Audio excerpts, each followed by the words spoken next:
पुण्यात आर्मी डेच्या निमित्तानं नो युअर आर्मीचं प्रदर्शन लागलेलं आहे। या प्रदर्शनाला मुख्यमंत्री फडणवीस यांनी देखील हजेरी लावली आहे। यावर बोलताना मुख्यमंत्री देवेंद्र फडणवीस म्हणाले की अतिशय आनंदाची गोष्ट आहे की पुण्यामध्ये नो युअर आर्मीचं प्रदर्शन लागलं।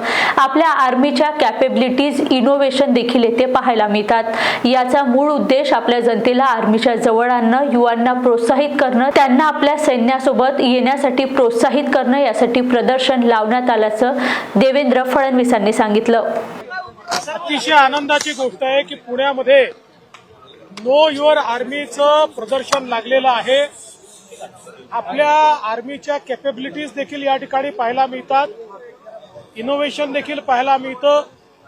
जे डिफेन्स क्षेत्रामध्ये प्रचंड स्टार्टअप्स आणि इनोव्हेशनचं काम चाललेलं आहे तेही पाहायला मिळतं।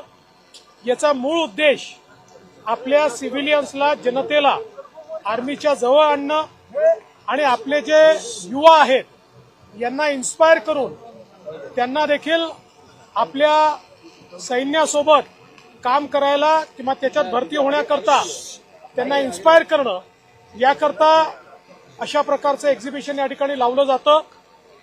आपल्या भारताने ज्या काही नवीन कॅपेबिलिटीज तयार केलेल्या आहेत आणि आपल्या शूर सेनेने जे काही आता या ठिकाणी आपल्याकरता वेगवेगळ्या प्रकारचे आपले सुरक्षेचे इक्विपमेंट्स तयार केलेले आहेत त्याचं प्रदर्शन या ठिकाणी आहे।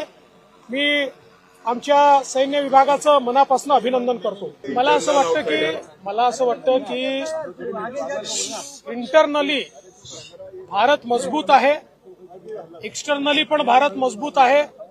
आमची सेना जगातल्या उत्तम सेनेपैकी एक सेना आहे की जी निश्चितपणे कुठल्याही प्रकारच्या हल्ल्याला परतवू शकते। तो जमिनीवर न होऊ द्या, तो आसमानात न होऊ द्या की तो समुद्रात न होऊ द्या, त्या प्रत्येक हमल्याला परतवण्याची क्षमता असलेली आमची सेना आहे।